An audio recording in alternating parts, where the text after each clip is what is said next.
లారా Croft Tomb Raiders movie review. ఈ movie 1 hour and 40 minutes తో Netflix లో stream అవుతుంది. హాయ్ గైస్, ఛానల్ కి ఎవరైనా కొత్తగా వస్తే ఒక చిన్న లైక్ అండ్ ఒక చిన్న సబ్స్క్రైబ్ గైస్, మనకు కొంచెం సపోర్ట్ గా ఉంటుంది. ఇంకా ఈ మూవీ గురించి మాట్లాడితే మూవీలో స్టోరీ అండ్ కాన్సెప్ట్ గైస్ కొంచెం డిఫరెంట్ గా ఉన్నాయి. మూవీలో కాన్సెప్ట్ ఎలా ఉందంటే మీకు Uncharted game and Uncharted movie తెలిసే ఉంటది కదా, ఆ టైప్ లో ఉందన్నమాట ఈ మూవీ కూడా. మూవీలో స్టోరీ అండ్ కాన్సెప్ట్ బానే ఉంటాయి గైస్, కాకపోతే ఏంటంటే మూవీలో సీజీ అండ్ విఎఫ్ఎక్స్ మరీ అంత గొప్పగా ఉండవు అనమాట. ఏంటంటే ఈ మూవీ 2001 మూవీ అనమాట, అందువల్ల ఇలా ఉన్నట్టుంది. మరి ఈ మూవీకి సీక్వెల్స్ కూడా ఉన్నాయి గైస్. 2003 లో ఒకటి వచ్చింది, 2018 లో ఒకటి వచ్చింది, అలాగే ఈ ఇయర్ లో కూడా ఒకటి వస్తుందంట సీక్వెల్. ఇంకా మూవీ స్టార్ట్ చేయడం కూడా కొంచెం బాగా స్టార్ట్ చేస్తారు గైస్. స్టార్టింగ్ లో ఒక చిన్న ఫైట్ ఉంటుంది, ఆ ఫైట్ కూడా కొంచెం బాగుంటుంది అనమాట. కాకపోతే ఏంటంటే ఆ ఫైట్ తర్వాత మనకైతే డిడ్లీ బిట్ ఆఫ్ ఫ్లాగ్ ఉంటుంది, కొంచెం లాగ్ చేస్తున్నట్టు అనిపిస్తా ఉంటది మూవీ. అలాగే ఏంటంటే మూవీలో మన హిందూయిజం ని పోర్ట్రేట్ చేస్తూ చూపిస్తారు, అదైతే కొంచెం బాగా అనిపించింది. మూవీలో అక్కడక్కడ కొన్ని విగ్రహాలు ఉంటాయి, ఆ విగ్రహాలు మీకు ఎవరు ఏంటనేసి మీకు తెలుస్తా ఉంటుంది అనమాట, ఏ దేవుడు ఏంటి అనేసి. ఇంకా ఈ మూవీ స్టోరీ లైన్ ఏంటంటే మన హీరోయిన్ కి ఒక గడియారం చిక్కుతుంది.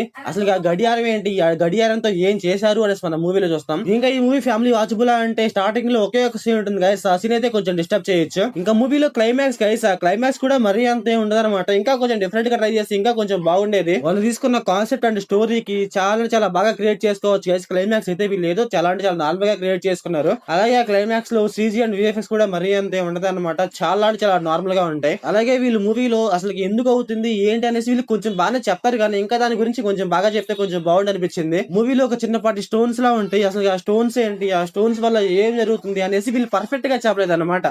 మూవీలో ఏంటంటే యాక్షన్ సీన్స్ వరకు అయితే కొంచెం బాగుంటది గైస్, కాకపోతే come to the VFX and CG అదైతే మరీ అంతే ఉండదు. అలాగే మూవీలో father and doctor emotion try చేస్తా ఉంటారు, అది కూడా మనకైతే వర్కౌట్ అవుతుంది అనమాట. ఏదో ట్రై చేశారు అన్నట్టుగా అనిపిస్తుంది తప్పితే ఇంకేం అనిపించదు అక్కడ. ఇంకా మూవీలో డైరెక్షన్ అండ్ పర్ఫార్మెన్స్ గైస్ పర్లేదు, బాగానే ఉన్నాయి, అందరూ పర్ఫార్మెన్స్ అయితే బాగా చేశారు.